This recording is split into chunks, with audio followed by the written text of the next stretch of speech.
Hello students, welcome to Puja teachers guild.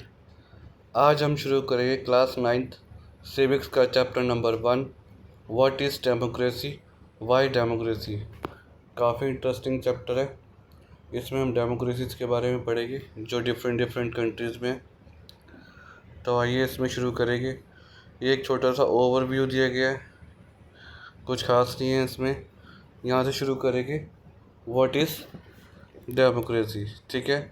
और जिसमें कुछ कन्वर्सेशन है टीचर और स्टूडेंट्स के बीच, तो वो ज़्यादा इम्पोर्टेंट नहीं है। तो आइए इसमें हम देखते हैं क्या दे रखा है।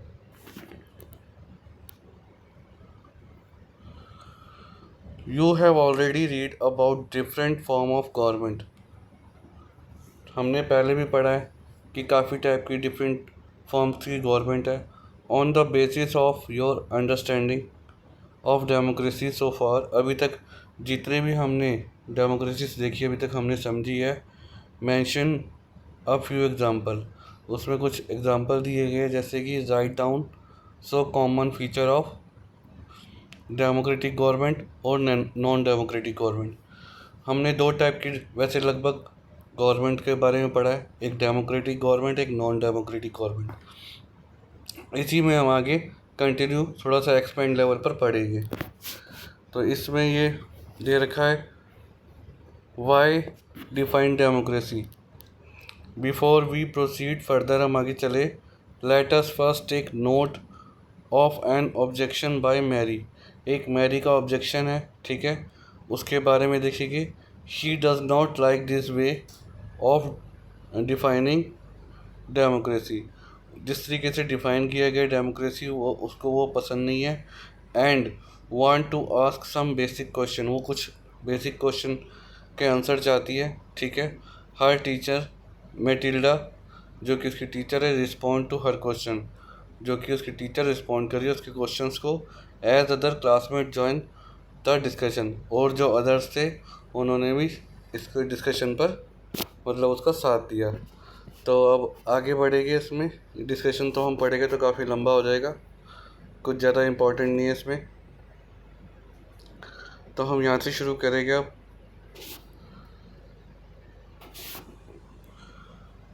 Democracy on simple factor common to all democracy is, इस डेमोक्रेसी में एक सिंपल और कॉमन फैक्टर क्या है कि the government is chosen by the people.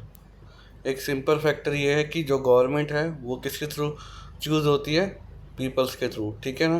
Peoples ही उसको, लोग ही चुनते हैं गवर्नमेंट को। We could the start with a simple definition. एक जो डेमोक्रेसी की डेफिनेशन है वो दी गई है। Democracy is a form of government. Democracy is a form of government in which the ruler are elected by the people. Democracy एक form मतलब एक गवर्नमेंट का फॉर्म है, ठीक है, जिसमें लोग रूलर को चुनते हैं। जैसे इंडिया में आप लोगों ने देखा होगा कि हम जो भी प्राइम मिनिस्टर वगैरह चुनते हैं वो लोगों द्वारा ही चुने जाते हैं, ठीक है। अब आगे पढ़ेंगे। This is useful starting point, ये काफ़ी अच्छा स्टार्टिंग पॉइंट है। This definition allow us to separate democracy from form of government that are clearly not democratic. The army rule of Myanmar were not elected by the people. इसमें बताया गया है कि वो कुछ डेमोक्रेटिक तो होती है बट वो लोगों द्वारा नहीं चुनी जाती। जैसे कि एग्जांपल दिया गया है कि म्यांमार में क्या है, आर्मी रूल है, ठीक है। Myanmar were not elected by the people, but वह वहाँ पर लोगों द्वारा नहीं चुना गया। वहाँ पर भी एक तरीके से डेमोक्रेटिक गवर्नमेंट थी, जो कि आर्मी ने वहाँ पर तख्ता पलट किया और खुद जाकर वहाँ पर रूल शुरू कर दिया करना आर्मी ने। Thus those who happened to be in control of the army became the ruler of the country. अब जो रूलर है वहाँ का कौन बन गई है, आर्मी म्यांमार की। पीपल हैड नो से इन दिस डिसीजन। पीपल कुछ नहीं बोलते इन सब डिसीजन में। Dictator like Chile are not elected by the people. एक डिक्टेटर है, ठीक है, जो चिले में वो लोगों द्वारा नहीं चुना गया। This also apply to monarchy. ये एक मोनार्की का भी एक पार्ट कहलाता है, जैसे डिक्टेटर होता है वैसे मोनार्की भी। The king of Saudi Arabia rule not because the people have chosen them to do so but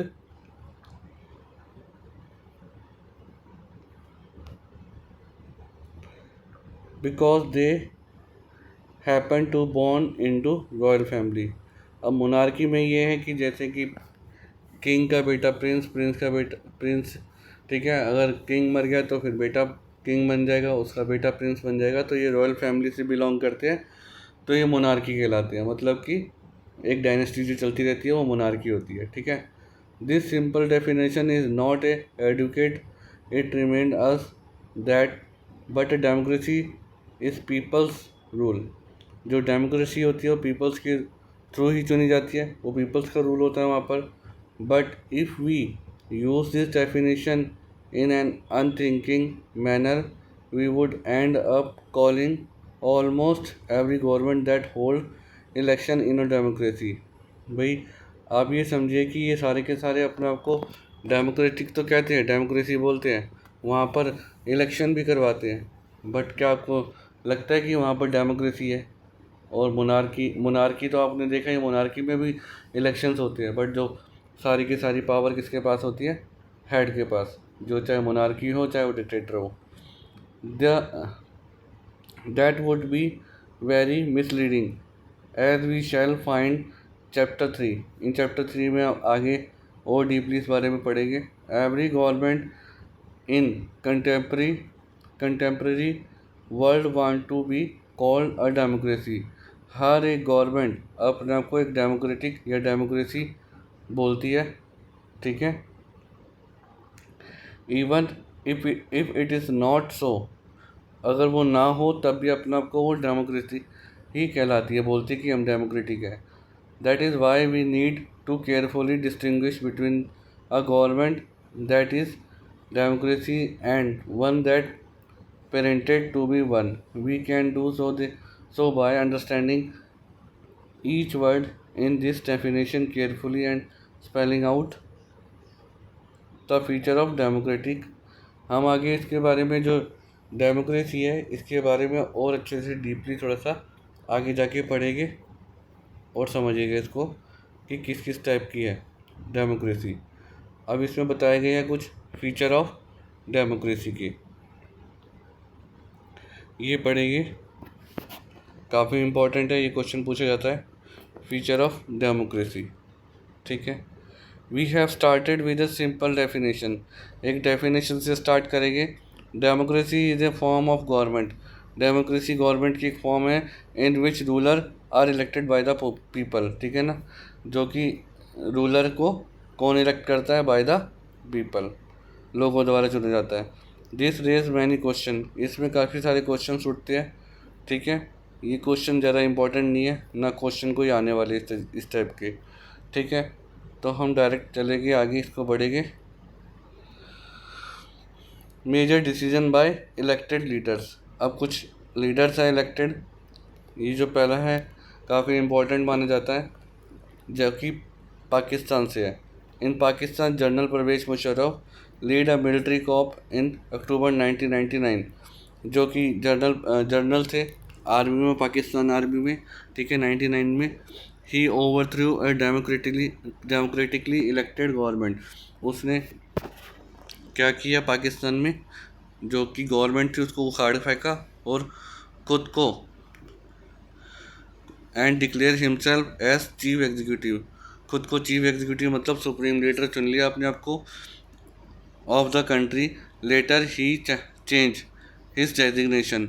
उसके बाद कुछ टाइम बाद उसने अपनी डेजिग्नेशन चेंज कर दी। अब वो क्या हो गया था? President. And in 2002 held A referendum in the country that granted him a 5-year extension. वहाँ पर उसने रेफरेंडम भी करवाया और अपने आप को 5 साल के लिए वहाँ का प्रेसिडेंट बना दिया। ठीक है। Pakistani media, human rights organisation and democracy activist said that the referendum was based on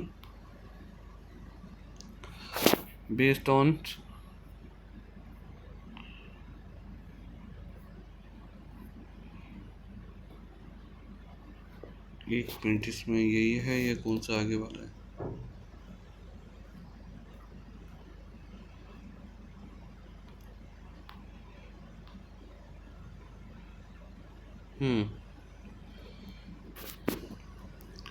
यहाँ से शुरू करेंगे इसमें हम।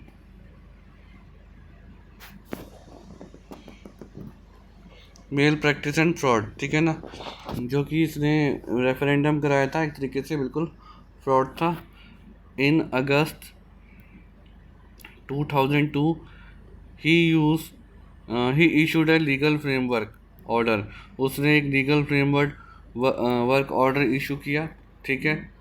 That is amended the constitution of Pakistan. कुछ पाकिस्तान में कॉन्स्टिट्यूशन के अमेंडमेंट चेंज किया कुछ पाकिस्तान के कॉन्स्टिट्यूशन को, ठीक है। अकॉर्डिंग टू दिस ऑर्डर, इस ऑर्डर के हिसाब से क्या था, the president can dismiss the national and provincial assembly. इसमें कहा गया था, जो अमेंडमेंट किया था, कि वहाँ पर जो स्टेट गवर्नमेंट है और जो नेशनल गवर्नमेंट है, प्रेसिडेंट उसको क्या कर सकता है, डिसमिस, ठीक है। This work of the work of the civilian cabinet is supervised by the National Security Council which is dominated by the military officer। अब जो लोगों के लिए काम करने के लिए जो रिप्रेजेंटेटिव है, उनके ऊपर एक नेशनल सिक्योरिटी काउंसिल का ऊपर मतलब एक नज़र रखने के लिए एक मिलिट्री ऑफिसर रखा जाएगा। आफ्टर पासिंग दिस लॉ, इस लॉ को पास करने के बाद, election were held to the national and provincial assembly. Election हो गए इनके स्टेट और आपके national, but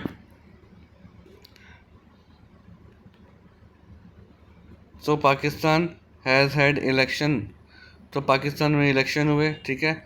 elected representative have some power, उनको कुछ पावर दी गई, बट द फाइनल पावर जो थी वो rested with the military officer and general Pervez Musharraf. मतलब कि जो भी सारी की सारी पावर जो थी उन्होंने अपने पास रखी, कुछ मिलिट्री को दी और कुछ अपने पास रखी।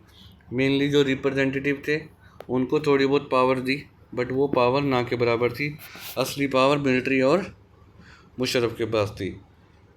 Clearly there are many reason why Pakistan under Pervez Musharraf should not be called a democracy. हमने ऊपर इतने सारे एग्जाम्पल पढ़े, तो इसको हम डेमोक्रेसी कह सकते हैं? नहीं, इसको हम डेमोक्रेसी नहीं कहेंगे। But let us focus on one of this. अब आगे हम देखेंगे, can we say that the ruler are elected by the people in Pakistan.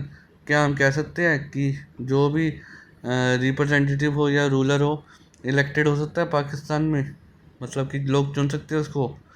Not quite, नहीं। People may have elected their representative to the national or provincial assembly, but those elected representative were not really the। इसमें कहा गया कि पाकिस्तान में state और national government, national level की government के लिए रिप्रेजेंटेटिव तो हम चुन सकते हैं, but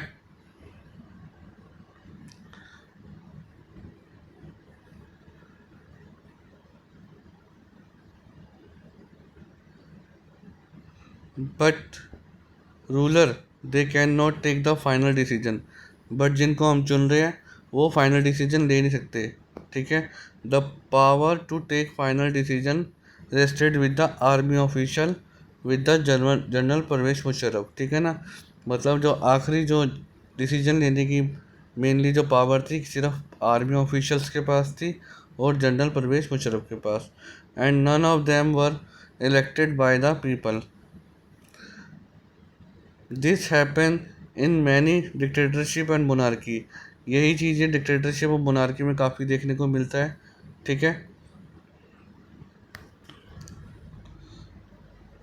they formally have an elected parliamentarian government, but the real power is with those who are not elected.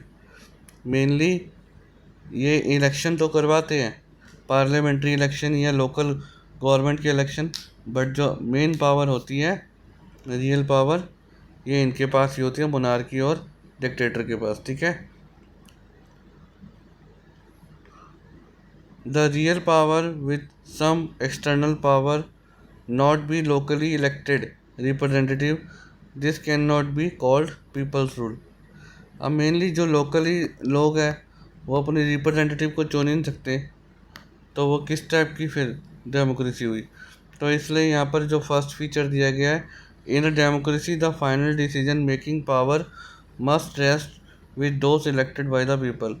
Mainly जो फाइनल जो डिसीजन होता है वो किसके थ्रू लेने चाहिए, जो कि लोगों द्वारा। मेनली एक तरीके से ये समझो कि जो कि रिप्रेजेंटेटिव को चुन रहे हैं और जो भी लॉज वगैरह बनाएंगे उनके लिए ही बनाएंगे और लोगों द्वारा ही बनेगा वो भी, तो इसलिए पहला फीचर ये कहलाएगा। आगे पढ़ेंगे, free and fair electoral competition. In China, elections are regularly held after every 5 years for electing the country's parliament। China में हर 5 साल में चुनाव होते हैं, ठीक है, पार्लियामेंट के, जिसको हम कहते हैं कॉल्ड नेशनल पीपल्स कांग्रेस, ठीक है, जिसको हम नेशनल पीपल्स कांग्रेस कहते हैं। ये वहाँ की पार्लियामेंट का नाम है, ठीक है। The national people congress has the power to appoint the president of the country. जो नेशनल पीपल्स कांग्रेस के पास पावर है कि ये देश का प्रेसिडेंट चुनता है, ठीक है। It has nearly 3000 member elected from all over the China. यहाँ से 3000 मेंबर्स चुन के आते पूरे चाइना से। Some member are elected by the army, कुछ मेंबर आर्मी के थ्रू इलेक्ट होते हैं, ठीक है। Before contesting election a candidate need the approval from Chinese communist Party. किसी भी कैंडिडेट को अगर चुनाव लड़ना है तो उसको अप्रूवल लेना पड़ेगा चाइनीज़ कम्युनिस्ट पार्टी से। Only those who are member of Chinese communist party और 8 smaller party allied to were allowed to contest election held in 2002 and 3। Mainly इसमें यही बताया गया है कि जो अगर मेंबर होगा इसका चाइनीज़ कम्युनिस्ट पार्टी का, वही चुनाव लड़ सकता है चुनावों में, ठीक है। सिंस अब एक स्टोरी तो ख़त्म हुई, दूसरी स्टोरी शुरू होगी। Since it is independence in 1930 Mexico hold election after every 6 year to elect its president. Mexico independent हुआ था 1930 को, ठीक है, और उसके बाद से लगभग इलेक्शन हो रहे हैं और वो अपने प्रेसिडेंट को चुनते हैं, ठीक है। The country has never been under the military और डिक्टेटर रूल। जो मैक्सिको है कभी भी डिक्टेटर और मिलिट्री रूल में नहीं रहा।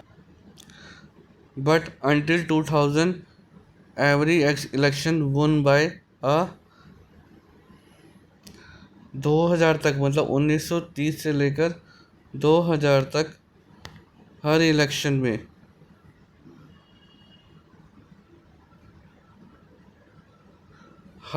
में पीआरआई पार्टी जीतती रही। मतलब पीआरआई इंस्टीट्यूशनल रेवोल्यूशनरी पार्टी, यही जीतती रही।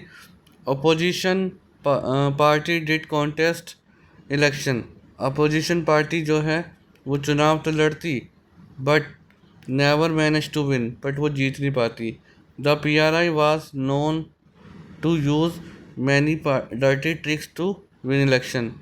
जो पीआरआई थी वो काफ़ी डर्टी ट्रिक्स के लिए जानी जाती थी इलेक्शन जीतने के लिए, ठीक है।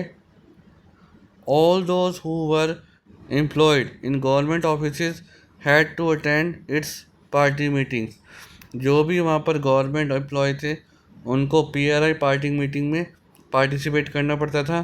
Teacher of the government school use to force parents to vote for the PRI. जो पेरेंट्स हैं, जो स्कूल के टीचर्स है गवर्नमेंट, वो टीचर्स फोर्स करते थे पेरेंट्स को कि PRI को वो सारे के सारे वोट करे। Media largely ignore the activities of opposition. जो मीडिया थी वहाँ की, वो भी सरकार के साथ मिली हुई थी, वो अपोजिशन को ज़्यादा भाव नहीं देती थी, ठीक है। साथ में उनका क्रिटिसाइज भी करती थी, आलोचना भी करती थी, किसकी? अपोजिशन की। Some time the polling booth were shifted from one place to another the last minute. कई लोगों की जो बूथ्स हैं उनको शिफ्ट कर दिया जाता था ताकि वोट ना दे सके वो परेशान रहे। Made with which made it difficult to people to cast their vote. इस वजह से काफ़ी मुश्किलों का सामना पड़ता था लोगों को वोट देने के लिए। The PRI spent a large some of money the campaign for its candidate. जो PRI थी काफ़ी खर्चा करती थी अपने कैंडिडेट्स के लिए जिताने के लिए, ठीक है। Should we consider the election describe above example of people electing the ruler. ऊपर जो एग्ज़ाम्पल दिए गए हैं, क्या आपको लगता है कि ऐसे कोई लोग अपने रूलर को चुन सकते हैं? ठीक है। Reading this example we get a sense that we can not. इससे हमें पता चलता है कि हम ये मतलब कि अपने मतलब मर्जी का कोई भी रूलर नहीं चुन पा रहे हैं। There are many problem here. यहाँ काफ़ी सारी प्रॉब्लम है। In China the election do not offer the people any serious choice. जो चाइना में वन पार्टी पॉलिसी है, वहाँ पर कोई ऑप्शन नहीं होता है, कोई चॉइस नहीं होती। वहाँ पर जिसको खड़ा करते हैं उसको जिताना पड़ता है, जीत जाते हैं वो। They have to choose the ruling party and candidate approved by it. Party वहाँ की चूज़ करती है कैंडिडेट और पार्टी ही अप्रूव करती है और वो जीत जाता है। Can we call this is a choice. क्या हम इसको चॉइस कह सकते हैं? चॉइस तो कुछ नहीं हुई, ये तो उन्होंने चुना और उन्होंने हमारे आगे खड़ा कर दिया कि इसको जिताना है, तो काम ख़त्म। इन दिस मैक्सिकन एग्जाम्पल में people seem to be really a choice but party they had no choice. The practice they had no choice. Mainly Mexico में अपोजिशन तो थी, चॉइस तो थी, बट वो जीत नहीं पाते थे, तो उसका कोई फ़ायदा भी नहीं होता था। There was no way to ruling party could be defeated. वहाँ पर मतलब कोई रास्ता ही नहीं था कि जो रूलिंग पार्टी उसको हरा सके। Even if people against it. अगर जो हम इसके मतलब लोग अगेंस्ट भी जाते PRI के, तो भी नहीं जीत हरा पाते थे उनको। This are not fair election. इसको हम फेयर इलेक्शन की कैटेगरी में नहीं लाएंगे, ठीक है। We can thus add a second feature. इसमें हम सेकेंड फीचर ऐड कर सकते हैं to our understanding of democracy. Holding election of any kind in is not sufficient. सिर्फ एक डेमोक्रेसी में चुनाव कराना ही सफिशेंट नहीं है। The election must offer a real choice between political alternative. Candidate मतलब कि लोगों को एक चॉइस चाहिए, ठीक है ना, अच्छे कैंडिडेट्स की। And it should be possible for people to use this choice to remove this existing rule. और लोगों को भी होना चाहिए, उनको भी एक तरीके से अश्योर्ड होना चाहिए कि हम जिसको चुन रहे हैं वो मतलब वो जीते और दूसरा हार सके, मतलब कि एक सरकार को भी हम गिरा सके, तभी ये फेयर इलेक्शन कहलाएगी, ठीक है। So a democracy must be based on free and fair election.